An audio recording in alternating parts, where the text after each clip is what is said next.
I think it's a little intimidated to be called a keynote speaker because I'm just not that informative. I'm a really good storyteller. And so I think what I'm going to do for the next 10 minutes, and it won't be 15 minutes, I told another audience I spoke to, the last time I did 15 minutes uninterrupted is when I found out my 21-year-old didn't enroll in college and forgot to tell her dad and I. And that was at a much higher pitch than I'm going to do today. But I do want to tell you a bit of a story. I want to tell you a story of certainly where I've been and where we're going to. And when I looked at what I was supposed to talk about today, I reckoned with a couple of things. And one is whenever they want you to give a historical perspective, you have to reckon with the fact that you've aged. And I didn't ever think I'd be doing history. I leave that to my partner, Sheriff in Fresno, Sheriff Mims. She's a month older than me, so she does the history. I'm just her backup singer. But I'm going to try to walk you through some things that have happened in realignment. And I think the story I hope to tell you is one of commitment and partnership, and most notably of gratitude to all of you in this room. I feel a bit overwhelmed when I look out in the audience and see the very many partnerships from the various counties sitting before me and talking on behalf of the governor and representing his commitment to you and to realignment, because I know, because I've been there, what each one of you has done to further this effort. And I know that if we were to allow each one of you to have this microphone, you could talk for a great deal of time about the various iterations that this historic legislation has created in your counties. With that said, I'm going to try to do it. So I'm going to take you back to 1991. The New York Giants won the Super Bowl. The Twins won the World Series. Silence of the Lambs was the best picture. The best songs were Amy Grant, Baby Baby, and Gloria Estefan's Coming Out of the Dark. Now that may be appropriate as we talk about realignment, depending on your perspective in this room. That's also the year that what we now know as Coleman Plata was filed. And so what we know is that that wound its way through the legal system year over year with many, many volleys from one side or the other until I fast forward you to 2010, when then Governor-elect Brown, he was the AG at that time, called a number of us stakeholders into the room and asked us to listen to him tell us about some things he thought were foremost in his mind as he took over the governor of our state. And at that time, he invited in, I think the sheriffs were in the room, the district attorneys were in the room, the probation chiefs were in the room, the police chiefs were in the room, and we had a very frank talk about this legal action and where it was going to take us. And I believe, and I'm not going to quote him because I think he's my boss now and I want to be respectful, but I believe the term he used in that room that day was that this is big, we're going to grieve this for a while, but we got to get to work. And what we know now with a 2-year-old realignment process is we had to get to work, and we continue to need to work. Why I tell you that story is because this governor saw it as a process where he was going to need those stakeholders to work with him and to get through this massive change in the way we did business. So on October 1st, after we had that little moment together, that historic shift started. They call those Assembly Bill 109 and 117 for those of you who like statistics and remember what bill came our way. With that also came some new language.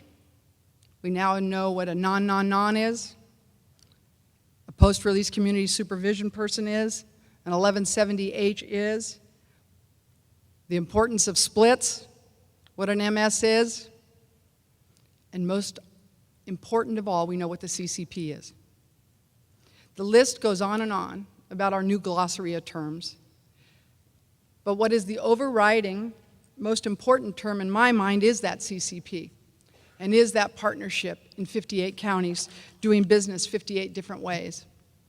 I kind of get a little edgy when people say, well, we're now asking the locals to talk to each other.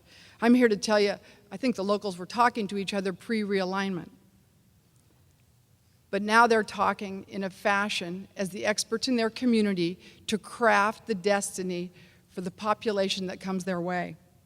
And to each of you, I yet again extend my gratitude for that very hard work. We've merged systems. We've taken the locals and the state, and in the justice arena, I hope someday there'll be a seamlessness so that we don't talk about an AB 109er or a realigned individual, but we talk about what the system has done to build a continuum that is effective in reducing the massive undertaking we have in our criminal justice system. I think we're on that road. When we talk about the governor's commitment to the locals, I now get to talk a little bit about myself.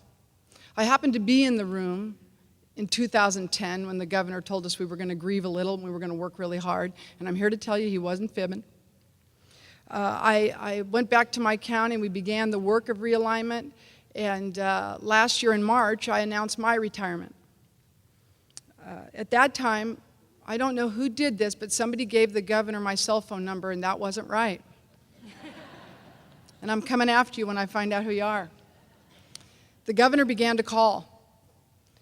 And I have a really nice life in Fresno. I don't know, many of you don't know Mr. Penner, but he's a really good guy, and I enjoy that life I have there. I have cute kids unless they forget to enroll in college. And he repeatedly called and said, Linda, I need you to come to Sacramento. I need you to go to work for me. I need you to take this executive director of the BSCC. And I said, Governor, with all due respect, I don't think I'm going to be able to take that job. I have a family, blah, blah, blah, blah, blah, and I've committed to stay in Fresno County another 6. I had 100 excuses. And he'd go, yeah. But I figured out why he was governor. He really doesn't hear no. Truth, and anybody experience that? I think that's the facts. He does not hear no. He does not hear slow down. So the phone then rang a couple more times, and it was the governor. The third time the phone rang, I remember this vividly. I was driving down the road, and the phone rang, and it said, Governor Brown. I said, hey, Governor. I was getting in touch with my religious roots. And he goes, well, what do you mean, Linda? I said, I was praying you'd quit calling. Yeah, that did not daunt him either. And finally he said to me, what's it going to take to get you to Sacramento? I said, Governor, this isn't the job you want me to do.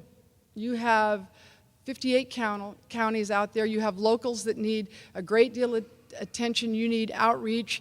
He is just one individual, albeit the governor, but I thought they needed some assistance with that. And I said, and even then, Governor, I'm not sure I'm your person. He hung up, and then he did something I'll never forgive him for. He called Jerry Powers, who's the chief in Los Angeles.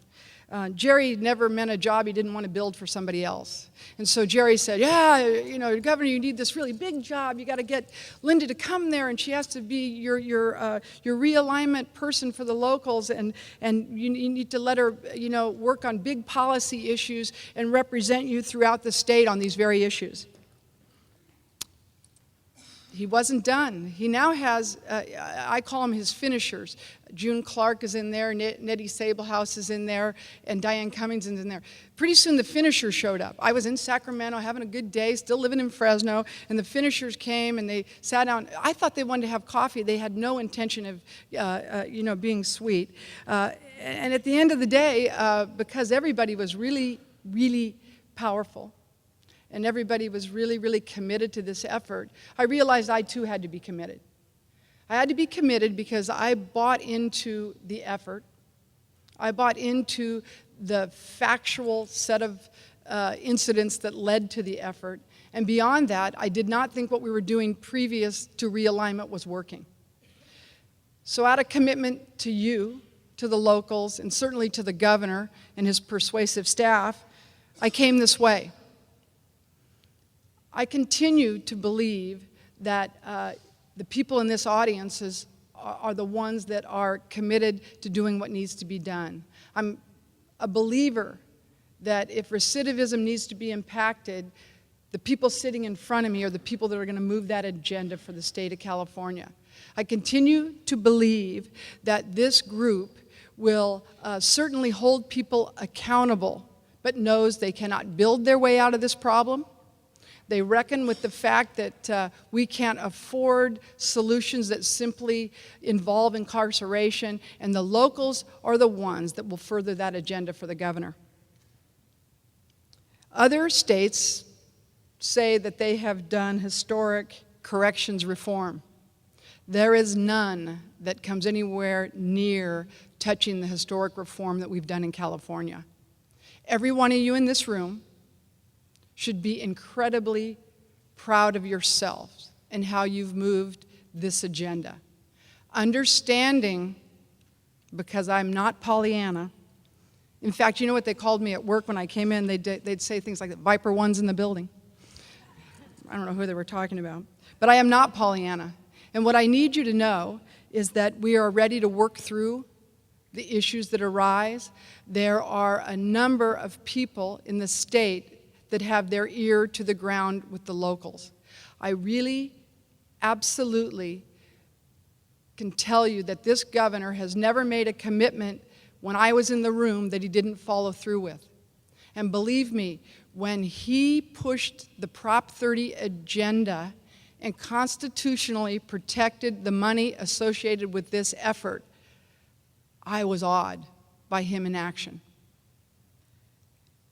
When he brought us together, I think it's been probably 4 or 5 months ago, and began talking about the newest agenda before the state, meaning that we had still a prisoner overcrowding effort, he listened to the locals. He moved that agenda forward, and I think he's remained committed to what he told us he would do that day in the room. With that said, there's a lot of work to be done. 105 is a bill that I believe is the right combination for the job that needs to be done next. He has yet again invited the stakeholders together and asked us to go to work on the next level of the issues that we face. And I am convinced that he is committed to solving that problem, certainly with capacity, because that's what the locals asked him to do, but also with a thoughtful agenda that systemically reviews our situation and makes some changes. This will not be an easy job. It's a challenge. With that said, I think the people in this room are up for the challenge. I think they will continue the partnership with the state. I think they reckon with the fact that the governor's committed to the locals and moving your needs forward and addressing them. We've done a lot from the perspective of the state. As of right now, there's $1.7 billion that moved through AB 900 Phase 1 and 2, which amounts to just under 10,000 beds, I believe, in the state of California. To those of you who are sheriffs in the room, there's another little pot of money. I believe you might have heard a little something about 1022. That's due today at 5, so if anybody has to leave during this speech to turn that in, please do so now. There is efforts in data collection and research that continue to be ongoing. We're assessing the offenders. We're supervising the offenders. We're utilizing evidence-based practices on the local level. We stand ready to stay on this task. And finally, what I need you to know most of all is that we are grateful to each of you. We're committed to the locals, or I wouldn't be standing here today. And I applaud you and thank you for everything you've done in terms of realignment. Thank you.